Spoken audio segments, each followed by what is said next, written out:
Assalamualaikum warahmatullahi wabarakatuh dan salam sejahtera untuk kita semua.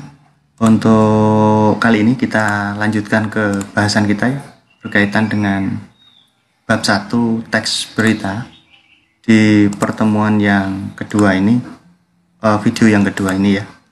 Untuk yang kita bahas kali ini yaitu unsur-unsur teks berita sebagai kelanjutan materi kita yang video pertama yang A, yaitu pengertian, ciri, dan jenis teks berita. Untuk video saya yang pertama yang belum nyimak silahkan dicari di link deskripsi video ini ya, bisa diklik untuk melihatnya. Kita lanjutkan untuk yang saat ini berkaitan dengan pembahasan kita berkaitan dengan unsur teks berita. Dan tidak lupa kita sampaikan di sini, nanti kita juga akan melanjutkan ke pokok bahasan kita yang C ini ya, yang C, kesimpulan, tanggapan, dan penyampaian isi teks berita untuk video berikutnya. Dan D, struktur dan kebahasan teks berita juga kita akhiri nanti cara menyusun teks berita. Itu ya, kita lanjutkan lagi. Kita bahas untuk unsur-unsur teks berita. Sebelumnya di sini disampaikan dalam proses pembelajaran berita kita harus memahami unsur-unsur dalam sebuah teks berita. Unsur-unsur teks berita terdiri atas ya, di sini unsur-unsurnya ada 6 macam unsurnya. Untuk unsur yang pertama apa, atau dalam bahasa Inggris disebut what. Kemudian untuk yang unsur yang kedua di mana. Unsur berita yang kedua itu di mana, atau yang disebut where dalam bahasa Inggrisnya. Kemudian kapan, when, siapa, who, dan mengapa, why. Yang terakhir adalah bagaimana, how, atau dalam bahasa Inggris itu ya. Jadi unsur-unsur berita ini ditempati oleh 6 hal ini: apa, di mana, kapan, siapa, mengapa, dan bagaimana. Kita jelaskan satu-satu ya. Untuk yang apa, penjelasannya kita lihat. Peristiwa apa yang terjadi berkaitan dengan apa. Peristiwa dalam berita itu apa yang terjadi. Kemudian di mana. Di mana peristiwa itu terjadi dalam berita itu ya. Kemudian kapan peristiwa itu terjadi. Dan siapa yang mengalami peristiwa itu, peristiwa dalam berita itu. Kemudian mengapa peristiwa itu terjadi? Ini berkaitan dengan latar belakang atau alasan kejadian di berita tersebut. Dan yang terakhir, bagaimana proses terjadinya atau akibat peristiwa dalam berita tersebut. Kemudian dikenal 5W plus H untuk memudahkan penghafalan kita ya. Jadi di sini dikenal dengan 5W, 1, ini 2, 1, 2, 3, 4, 5W ya, plus H. Kemudian kita singkat menjadi 5W plus H. Atau dalam bahasa kita, dalam bahasa Indonesia dikenal dengan adik Simba. Dari pertanyaan ini ya, apa, di mana, kapan, siapa, mengapa, dan bagaimana. Jika kita singkat menjadi adik Simba, itu untuk memudahkan pengingatan kita berkaitan dengan unsur apa saja yang ada di berita. Kemudian berita yang sederhana itu unsurnya dikembangkan menjadi berita yang panjang dan tentunya banyak kata-kata yang dimasukkan menjadi kalimat-kalimat. Itu ya. Saat ini kita lanjut untuk pembahasan. Kita punya berita di sini ya, dengan judul 37 pedagang positif COVID-19 pasar Keputaran Surabaya ditutup sepekan. Kita lanjutkan. Surabaya Kompas.com. Pasar Keputaran Utara Surabaya akan ditutup selama sepekan setelah ada banyak pedagang dinyatakan positif COVID-19. Wakil Sekretaris Gugus Tugas Percepatan Penanganan COVID-19 Kota Surabaya, Irfan Widianto, mengatakan Pasar Kaputaran Utara ini mulai diliburkan mulai Selasa 21 Juli 2020 hingga Senin 27 Juli 2020 mendatang. Ia menyampaikan hasil tes swab yang dilakukan 3 hari berturut-turut sejak 14 sampai 16 Juli 2020 terdapat 37 orang terkonfirmasi positif COVID-19 di Pasar Kaputaran Utara. Dari dasar itu kami sebagai gugus tugas merekomendasikan agar Pasar Kaputaran diliburkan selama 7 hari, mulai besok tanggal 21 sampai 27 Juli 2020, kata Irfan di kantor BPB Limnas Surabaya Senin 21 Juli 2020.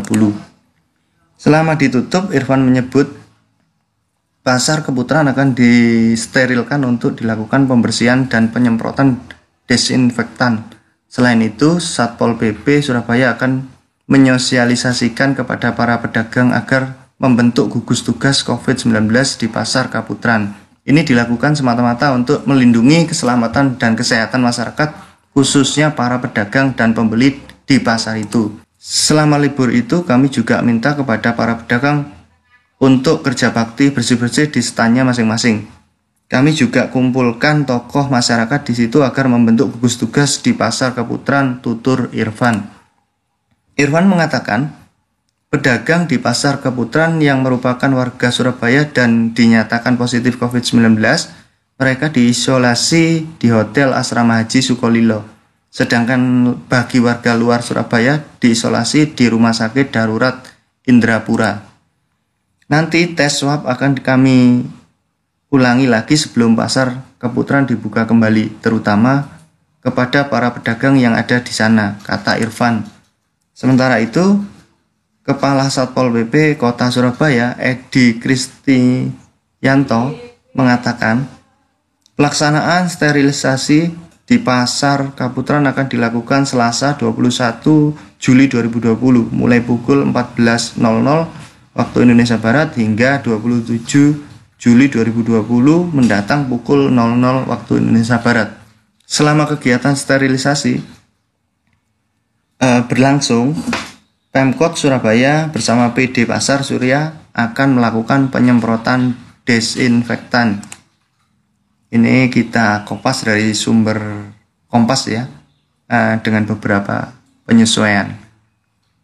Ini dari berita ini kita bahas ya, dari cerita yang sudah kita dapat tadi di berita, kita akan mencari pokok-pokok beritanya. Kita lihat ya di sini ya. Dari pokok berita yang terdiri dari 5W plus 1H atau H, atau yang dikenal dengan adik Simba dalam bahasa Indonesia, kita cari ya. Yang pertama, berkaitan dengan apa? Peristiwa apa yang terjadi pada berita tersebut? Di sini sudah kita dapatkan. Nah, ini ya. Kita lihat di sini. Ini poinnya di situ ya. Kita dapatkan, berarti kita pindah jawabannya ke sebelah sini ya. Nah, ini. Pasar Kaputaran Utara Surabaya akan ditutup selama sepekan ya. Untuk peristiwanya. Kemudian kita lanjutkan, di mana peristiwa itu terjadi. Dari bacaan ini, berita sudah kita dapatkan ini. Saya beri kotak kecil ini ya. Nah, ini kita pindah jawabannya ke sini, di Surabaya ya pokoknya ya. Kemudian kita lanjutkan, kapan peristiwa itu terjadi. Nah, kita sudah dapatkan di sini, ini ya. Penutupan itu ya. Mulai Selasa ini, berarti kita pindah ke sini, mulai Selasa 21 Juli 2020 hingga Senin 27 Juli 2020 mendatang. Kemudian ke pokok berikutnya, siapa yang mengalami peristiwa itu? Karena ini berkaitan dengan menutup tadi ya. Jadi di sini kita, ini ya, kita dapatkan wakil sekretaris gugus dan seterusnya, itu kita pindah ke sini. Sini kita dapatkan wakil sekretaris gugus tugas percepatan penanganan COVID-19 Kota Surabaya. Namanya ini Irfan Widianto.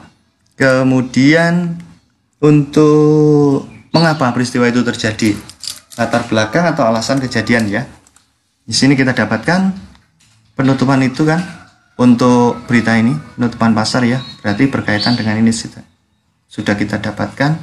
Kita pindah ke sini. Jadi terdapat 37 orang terkonfirmasi positif COVID-19 di pasar Kaputaran Utara. Kemudian yang terakhir, pokok bahasan yang terakhir, unsur beritanya yaitu bagaimana proses terjadinya atau akibat peristiwa ini ya.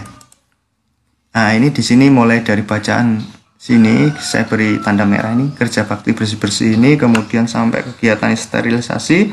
Jadi proses terjadinya atau akibatnya, pasar Kaputaran akan disterilkan untuk dilakukan pembersihan dan penyemprotan desinfektan. Itu untuk contoh pembahasan kita berkaitan dengan berita ya, unsur-unsur berita. Sebagai contoh ini sudah kita dapatkan informasi, pokok-pokoknya sudah, kalau kita gabung ini sudah menjadi sebuah cerita ya. Ternyata unsurnya dan poinnya cuma sesederhana ini. Begitu ya untuk cara kita menentukan atau mencari unsur berita. Untuk selanjutnya kita ketemu di pertemuan berikutnya. Pertemuan berikutnya kita sampai pada yang namanya pada yang C ya. Nah, ini simpulan, tanggapan, dan menyampaikan isi teks berita. Tadi kalau kita sudah bisa menemukan unsur-unsur teks berita, kita juga gampang sekali menyimpulkan berita tersebut ya. Terima kasih, sampai ketemu di pertemuan berikutnya. Untuk video-video saya yang lain sebelum video ini bisa dilihat di deskripsi, atau setelah video ini kelanjutannya kita bisa juga dilihat, ada link tautan di deskripsi. Saya akhiri, wassalamualaikum warahmatullahi wabarakatuh, dan salam sejahtera untuk kita semua.